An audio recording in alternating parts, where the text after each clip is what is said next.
So a friend of mine told me yesterday that she'll Uber her way home, which is something you hear a lot. But then it came to me, this realization, quite late, but it's very obvious, that Uber has turned into a verb. And for that, I was like, okay, yeah, we all know Uber. Uber is not a very great company at the moment, but it has a very good Silicon Valley story. So then I thought, okay, how did they start? What was the pitch like? How did the pitch deck look like? And for that, I was very interested. First thing you need to know is that this deck raised around $200,000, supposedly. And from then, they kept raising till they had $24 billion of funding and they went public. Their stock is not doing great, but that's in the majority of the world. So then Lyft, a new competitor, shows up and wants to sell eventually to Uber for $9 billion.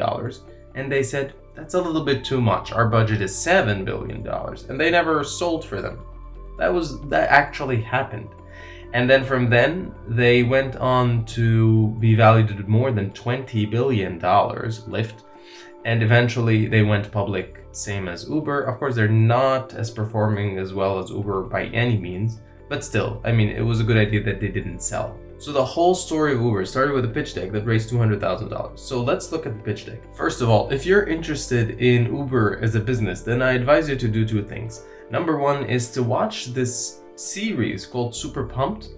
It's not the best of series when it comes to like a movie. You can't compare it to a normal movie, but if you're interested in the business case of Uber, it's very fun to watch. But also keep in mind that there's a lot of drama involved, which didn't really happen. So I would advise you to read one of those articles that would say what actually happened and what didn't happen, so that you would have an idea of the full picture. But yeah, this is the story of how Uber started. Second of all, if you're interested in pitch decks in general, I do a lot of analysis, like the Tesla pitch deck, like the FTX pitch deck. And for that, subscribe to this channel, like this video, and you'll see, like, for example, I'm planning to do after this video something about WeWork. They had such an interesting deck that raised millions of dollars. So for that, subscribe and like this video. Uber pitch deck, and then you can download it. Yeah, I'll put this download link in the description, or this article link in the description. It's the analysis, and at the same time, the deck is available there. So when you click on it, so the first thing you should know is it's 25 slides, which is with an average. It's second famous, like I would say the most famous that I know is the Airbnb pitch deck. And then the Uber pitch deck is also very famous. And back then it was quite interesting. Why? I mean, this is my personal or professional analysis of why Uber, Facebook, and Airbnb are so famous as concept, because anyone could do them. You could have had the idea of Facebook, couldn't you? It's just an app that is very easy to do, even on encoding wise. Similarly, Uber and similarly Airbnb. And that's why it was quite famous. Again, that's also my professional or my personal overview of how I'm viewing why these decks are more famous than others.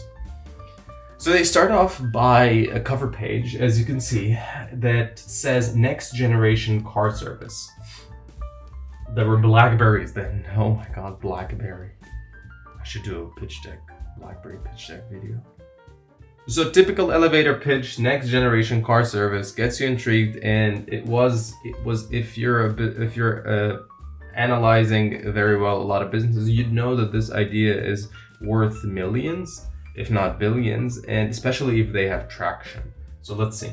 Now this second slide is actually wrong. It says 25, so that's a mistake. So you have to go down to the bottom. It's just not ordered well. Cabs in 2008, so this is really the problem. They start with the problem, but they don't say it's the problem. And they say that it's most used aging, inefficient technology, and it's true. This yellow cab was just outdated back then, and it had a lot of problems. And they just pitched the problem. So they start with a common Silicon Valley typical startups pitch deck by saying, you know what, this is the first thing you should know is that cabs are outdated. The medallion system, they continue talking about how the problems of the cabs are and how it's inefficient and how there are a lot of better options that they are going to say. So they just pitch the problem in 2 slides, and they don't say problem and then they say the problems. Instead, they just immediately start talking about the problem, you know? And the idea of this is that everyone at that time rode cabs, specifically investors.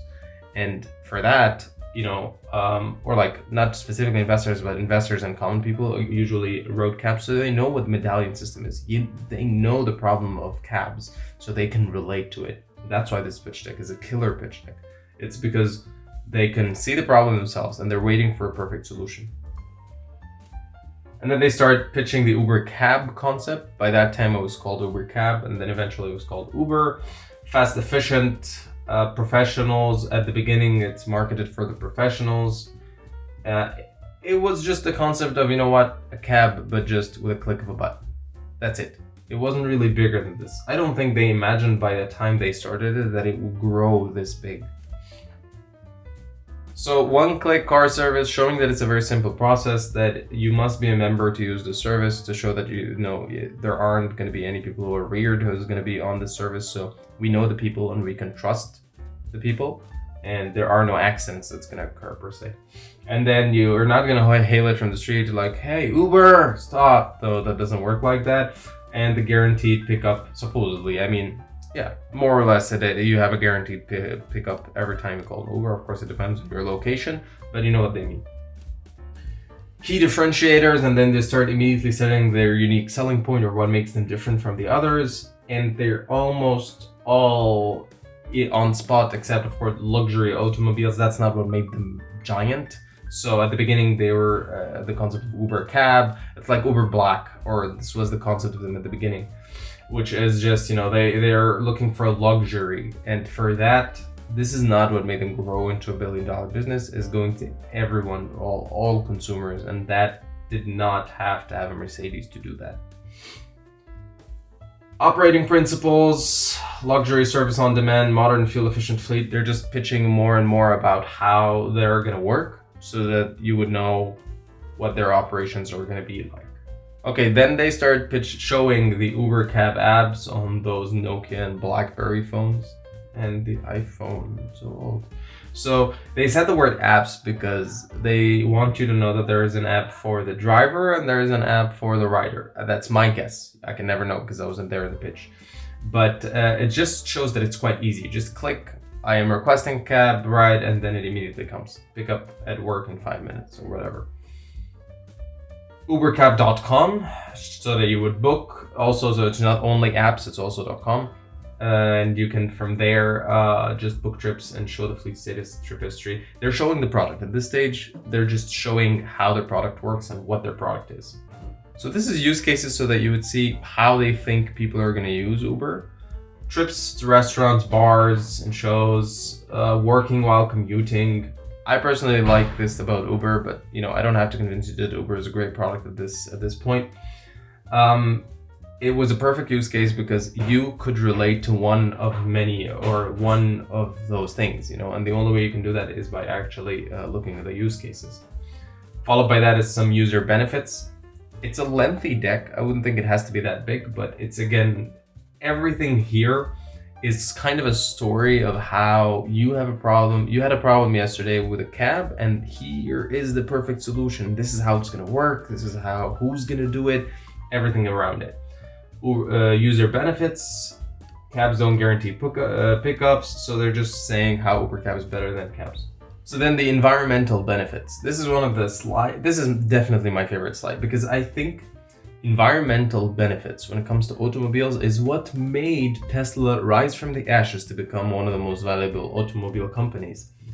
And they showed that any investor who is an intelligent investor, who knows what cars are doing to the environment, could have been sold by this slide.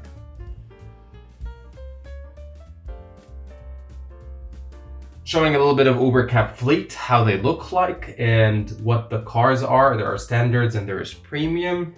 So then the initial service area, they're just showing you that they're starting small but then expanding. San Francisco first, then Manhattan, and then afterwards even more. Technology, mobile phones, intelligent scheduling, applications for iPhone, BlackBerry, Symbian. So now they're just wrapping up the deck, they're closing the deck, or they're telling you how they're going to use the technology. I think it's a little bit lengthy. You didn't have to say all of that, but it's important at that time because apps were not as known as the apps today. An app today is like, oh yeah, an app, so what? But apps back then, you saw the BlackBerry phone. It was a little bit outdated, so an app was a big deal. Demand forecasting, showing also that they have an intelligent approach to it. Like we're not just gonna let you, order an Uber from wherever. We're also gonna forecast where the demand is and have more people there.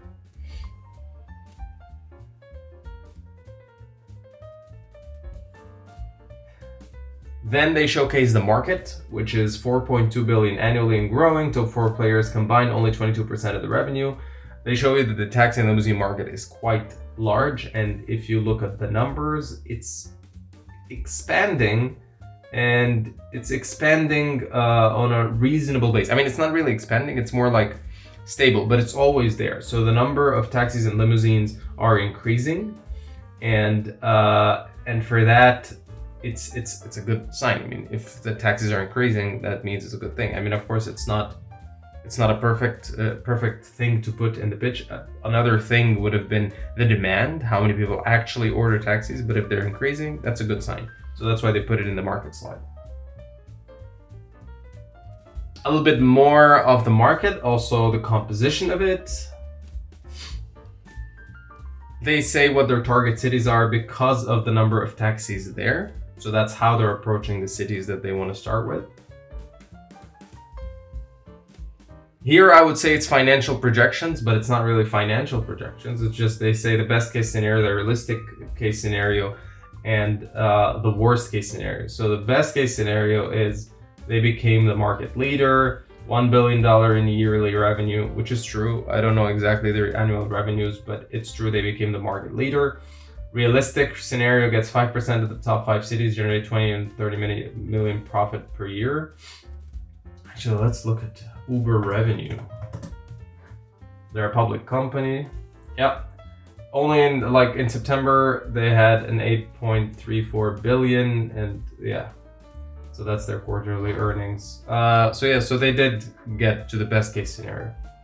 Smartphones, they're also showing that smartphones are expanding per se. So smartphone requests, what types of them, iPhone, this definitely changed. This pie chart for surely changed, but they were able to adapt.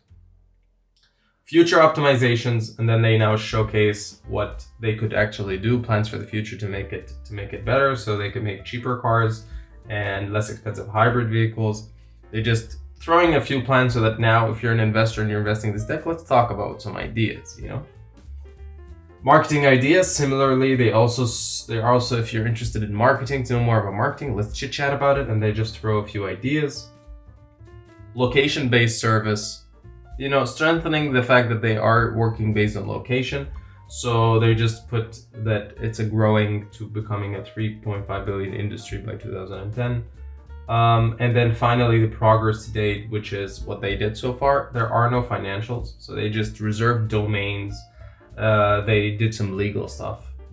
They didn't really sell a lot, or as you can see, they don't have traction that is really strong.